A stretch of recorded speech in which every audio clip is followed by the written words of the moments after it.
আসসালামু আলাইকুম ওয়া রাহমাতুল্লাহি তাআলা ওয়া বারাকাতুহু নাহমাদুহু ওয়া নুসাল্লি আলা রাসূলিহিল কারীম আম্মা বা'দ। দেশ ও দেশের বাইরে যে যেখান থেকে আমাদের আলোচনা শুনতে পাচ্ছেন সকলকে মুবারকবাদ। আজকে আমরা আলোচনা করব কুরবানির গোশত 3 দিনের বেশি রাখা কিংবা ফ্রিজে রাখা জায়েজ কিনা। অনেকে প্রশ্ন করে থাকেন যে কুরবানির গোশত রাসূলুল্লাহ সাল্লাল্লাহু আলাইহি ওয়াসাল্লাম বলেছেন 3 দিনের বেশি রাখা যাবে না। সেই বিষয়ে আমরা আলোচনা করব রাসূলুল্লাহ সাল্লাল্লাহু আলাইহি ওয়াসাল্লাম কুরবানির গোশত 3 দিনের বেশি রাখা যাবে না সেই বিষয়ে কি বলেছিলেন এবং পরবর্তীতে রাসূলুল্লাহ সাল্লাল্লাহু আলাইহি ওয়াসাল্লাম কি বলেছেন সেই বিষয়ে আলোচনা করব। আজকে আলোচনা করতেছি মুসলিম শরীফের দ্বিতীয় খণ্ড 158 নম্বর পৃষ্ঠা হাদিস নাম্বার 1971 নম্বর হাদিস।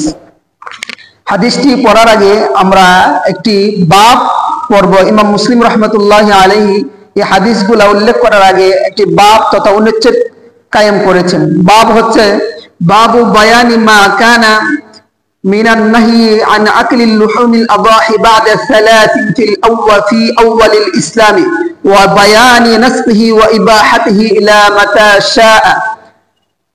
এখানের মধ্যে উনি বাব কায়েম করেছেন, একটি অনুচ্ছেদ কায়েম করেছেন, যে অনুচ্ছেদের অর্থ হচ্ছে যে ইসলামের সূচনা লগ্নে রাসূলুল্লাহ সাল্লাল্লাহু আলাইহি ওয়াসাল্লাম কুরবানির গোশত 3 দিন খাওয়াকে বৈধ করেছিলেন এবং হুকুম করেছিলেন।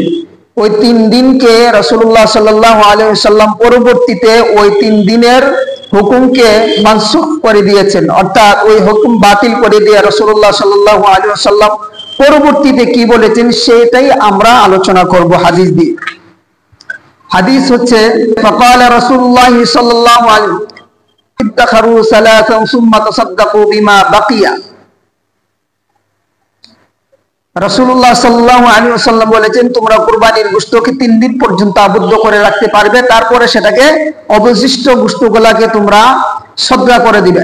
ফালাম্মা কানা বাদা যালিকা ক্বালু ইয়া রাসূলুল্লাহ, পরবর্তী জামানার মধ্যে রাসূলুল্লাহ সাল্লাল্লাহু আলাইহি ওয়াসাল্লামকে সাহাবায়ে কেরাম প্রশ্ন করলেন আন্নান নাস ইয়াত্তাখিযুনাল আসফিয়াতা মিন দাহায়াহুম ওয়া ইহমিলুনা ফিহাল ওয়াদাকা।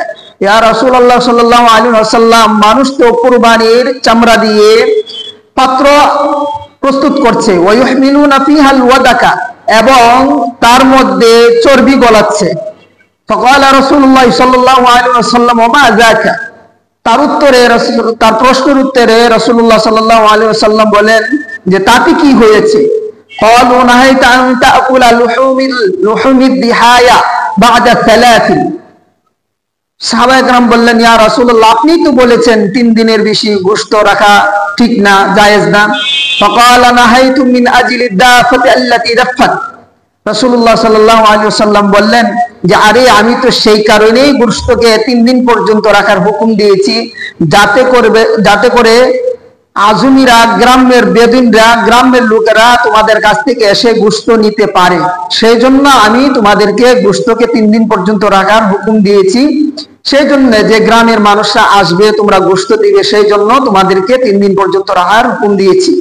এখন আর ওই সময় নাই, এখন গ্রামের মানুষরা কুরবানি দিয়ে থাকে। এখন তোমরা ফাকুলু, খাও, ওয়াদাখিরু, আবদ্ধ করে রাখো যতদিন পারো ততদিন পর্যন্ত, ওয়া তাসাদ্দাকু, এবং তা সদকা করো, হাদিয়া দান করো। তাহলে বোঝা গেল রাসূলুল্লাহ সাল্লাল্লাহু আলাইহি ওয়াসাল্লাম প্রথম জামানার মধ্যে কোন একটি কারণে, যে কুরবানির গোশত গ্রামের লোকরা আসবে, 1 দিন 2 দিন 3 দিন সময় লাগবে তাদের জন্য রাখার জন্য, রাসূলুল্লাহ সাল্লাল্লাহু আলাইহি ওয়াসাল্লাম একটা নির্ধারিত 3 দিনের সময় দিয়েছিলেন। যেহেতু এখন আর ওই সময় ওই পরিস্থিতি নাই যে গ্রামের মানুষ কুরবানি দেয় না, সেজন্য রাসূলুল্লাহ সাল্লাল্লাহু আলাইহি ওয়াসাল্লাম বলেছেন এখন আর কারো অপেক্ষা করার দরকার নাই, এখন তোমরা সাথে সাথে যতদিন ইচ্ছা ততদিন পর্যন্ত গোশত রাখতে পারবে, খাইতে পারবে, সদকা করতে পারবে, দান করতে পারবে। তাহলে বোঝা গেল যে প্রথম রাসূলুল্লাহ সাল্লাল্লাহু আলাইহি ওয়াসাল্লাম যে হুকুম দিয়েছিলেন তা মানসুখ হয়ে গিয়েছে, রহিত হয়ে গিয়েছে, বাতিল হয়ে গিয়েছে। তার পরবর্তীতে যখন বলছেন ফাকুলু ওয়াত্তাখিরু ওয়া তাসাদ্দাকু, তোমরা খাও, আবদ্ধ করে রাখো এবং দান করো, এই কথার দ্বারা প্রথম হুকুম বাতিল হয়ে গেছে। আর এই কথা রাসূলুল্লাহ সাল্লাল্লাহু আলাইহি ওয়াসাল্লামের হুকুম কিয়ামত পর্যন্ত থাকবে। আল্লাহ পাক রব্বুল আলামিন আমাদেরকে সঠিক কথা, সঠিক হাদিস বুঝার তৌফিক দান করুক, আমিন।